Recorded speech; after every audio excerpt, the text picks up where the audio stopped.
Hey everybody, today we're going to be working with enzymes. Remember that enzymes are special proteins that speed up or catalyze reactions. And enzymes help reactions go faster because they lower the activation energy for the reaction, or they take away some of the energy that would be needed for that reaction to start. Now, most reactions take very high temperatures in order to occur, but enzymes will allow those reactions needed for life to happen at our body temperature versus some very high temperature that would be needed without the enzyme. Now, today we're going to be working with an enzyme called catalase. Anytime you see ASE at the end of a word, think enzyme, because usually that's what you've got.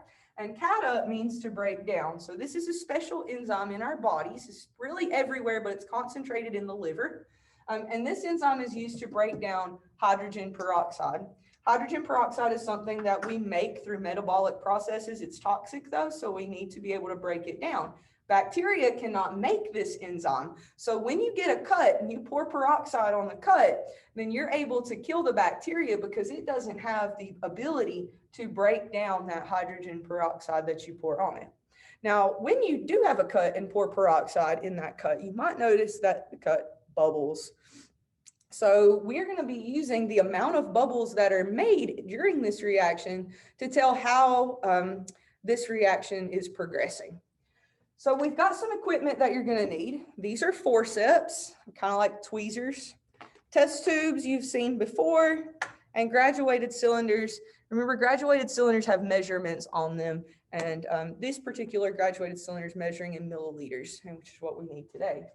So on your lab, hopefully you've downloaded your lab document.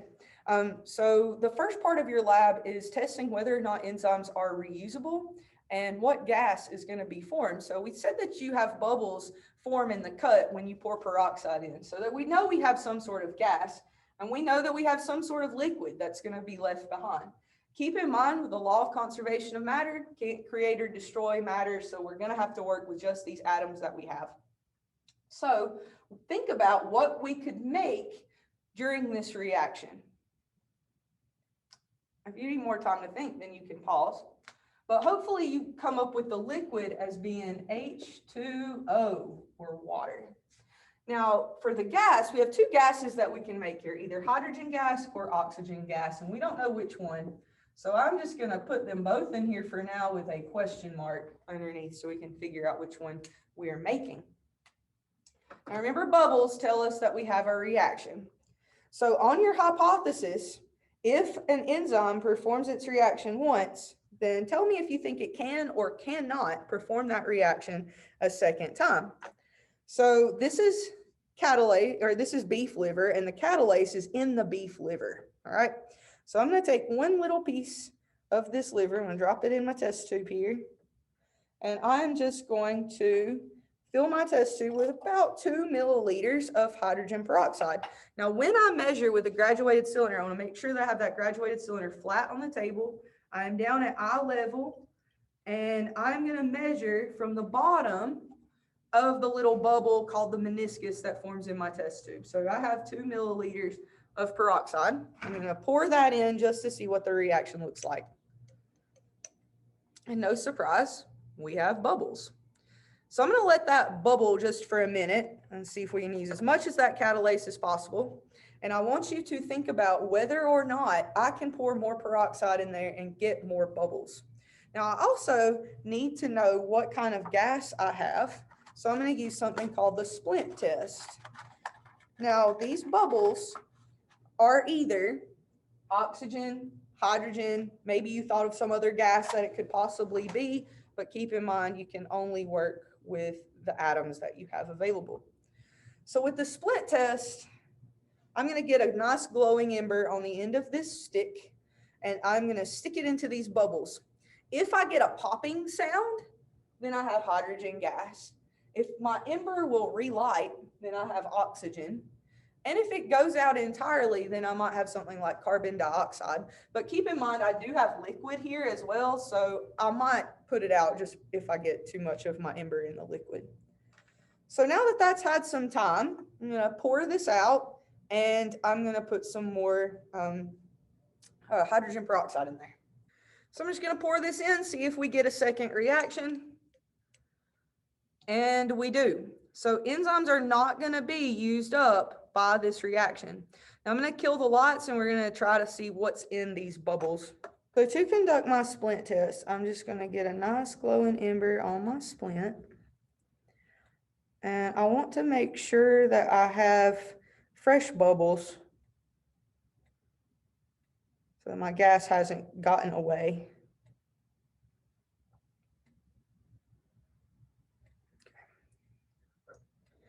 So you can see that I have a nice glowing end on my ember. I'm just going to drop some fresh hydrogen peroxide in here. We get bubbles and we'll see if we can get this ember to light back on. It's going out already. So I got my ember glowing. As you can see, I'm getting it to light right back up. And it is back on fire again. Very small fire, but it is there. So that tells us, since my ember relit, that my gas that's being made is in fact oxygen.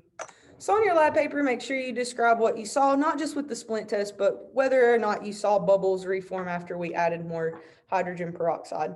So I'm going to set up for part B of your lab. But before we do that, I do want to make sure you get the correct equation. So we had our hydrogen peroxide. We know that it broke down into water because we had the liquid.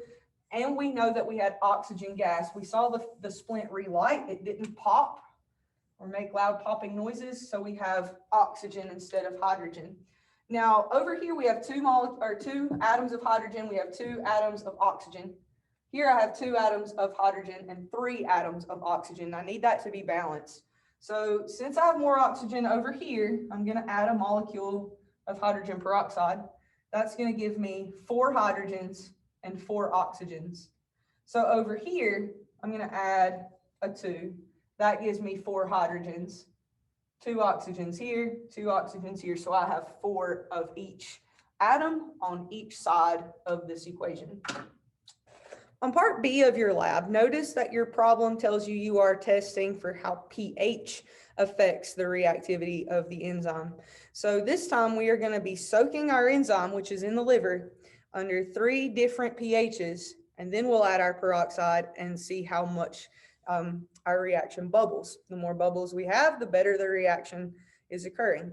Now, before we start, we do need to know the pH of each one of these solutions. So I'm going to use something called hydron paper. And you'll notice that on the tube it comes in, it's got this color code. And that's going to tell us what pH each one of these materials is. So I'm sticking my hydron paper in hydrochloric acid. And the hydrochloric acid has a pH of 1. You can see that color matches. If I use my hydron paper in the water, notice water you would expect to be a 7, but 7 is yellow on here, and we are a little bit more orange. So we're kind of more toward the 6. We're kind of between the 6 and the 5. So we're going to call water having a pH of 6 here. And lastly, we have our sodium hydroxide, which is a base.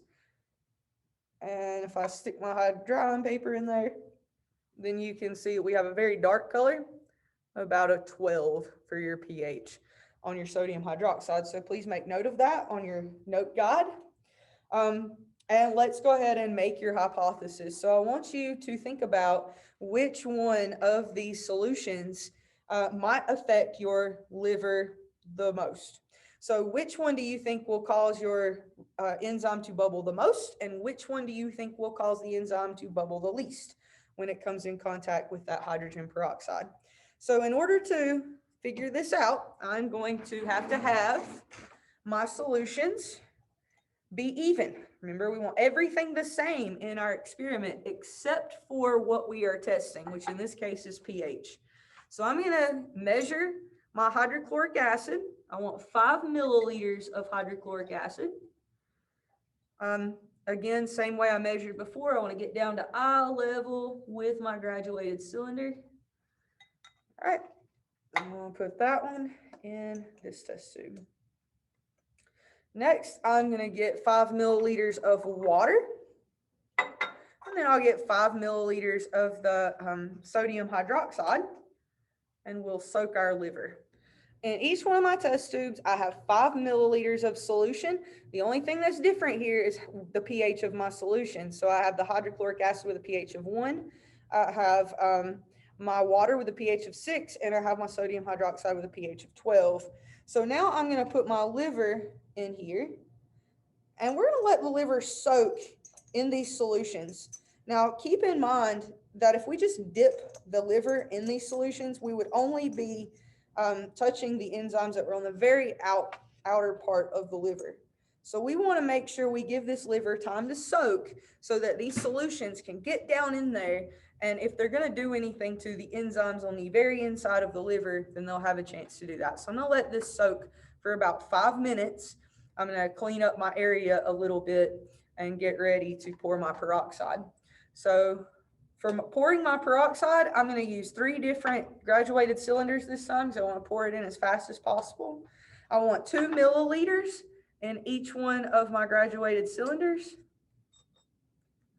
And I'll have this ready when my 5 minutes is up. Okay, it's been about 5 minutes. Keep in mind that I want to test the reactivity of the enzyme with the hydrogen peroxide, not the reactivity of the hydrogen peroxide with the solution that's in there with the liver. So I'm going to empty all of these test tubes so that there's nothing else in there but the liver. And then we will pour the hydrogen peroxide in and see what kind of reactivity we have. All right, so I've emptied all of them out, and before I pour the peroxide in, I just want to make some observations. Notice that the one that's soaked in the acid has changed color. It's kind of gray, it's harder, and it's really firm. So it's almost like it's been cooked. So we definitely had a chemical reaction take place in there because we had a color change. Color changes, bubbles, those are 2 signs of a chemical reaction, along with a precipitate forming in the solution, a change in temperature, and a change in smell. We did have a little change in smell, but the other ones we will not see in this lab as far as signs of a chemical reaction. So I have 2 milliliters of peroxide in each one of my graduated cylinders here. I'm going to pour this in, try to at the same time, and we will see which one bubbles the most. Okay. You see that your water is climbing higher and faster. So the pH that seems to be working the best is the one that's closest to neutral, which makes sense considering that liver filters blood, and blood has a pH of about 7.2. So it's to 7.4, something like that. So you would expect the pH that's closest to neutral to work the best, and that is what we see with the close second being the base. Notice that our strong acid, it does not work at all. So the enzymes that are in this liver that's soaked in the acid are no longer functional. They're what we call denatured. They're basically melted. Enzymes have to be a certain shape to fit with the thing that they react with. So the hydrogen peroxide is shaped a certain way, and it's going to fit into that enzyme. But when you put that enzyme in a pH that it does not work well in, those enzymes can become denatured. They lose their shape, and they can no longer fit with this, and therefore they can no longer function.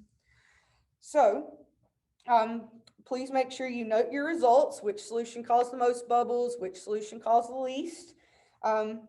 Keep in mind that we just tested pH. We know that these enzymes are functional if we have bubbles, and that's the way that we would know. And we're going to set up for part C of this lab, which is going to deal with temperature. So I'm going to clean up and get you ready for part C. Okay, so now we're going to start part C of the lab. Part C is dealing with temperature. So we want everything to be the same about our lab except for the temperature that we're going to put the catalase in. So I do want to soak my liver in a solution, so I'm going to use water. I know that my water has a pH of about 6, and so my pH is going to be the same in every test tube. It's going to have the same amount of water. We're going to use 5 milliliters, and each one of my pieces of liver is about the same size, okay? So I'm just going to go ahead and fill each test tube with 5 mils of water. Okay, so I have 5 milliliters of water in each one of my test tubes. Just going to drop 1 piece of liver into each test tube. And remember that I do want to test temperature. So I'm going to take one of my test tubes and put it in the hot water bath. I'm going to take one of my test tubes and put it in this ice water bath. And I'm going to leave that for about 5 minutes. And then I'm going to come back and I'm going to pour in peroxide and see which one bubbles the most. So in the meantime, while I'm waiting on this to soak, I am going to go ahead and set up my graduated cylinders with 2 milliliters of hydrogen peroxide. All right, so it's been about 5 minutes. I'm going to go ahead and take out my livers. So here's the liver that was in the hot water bath. You can see it's turned kind of gray. It's hard, like our liver was that was in the hydrochloric acid. And we also have our liver that we froze, or that we've kept really cold.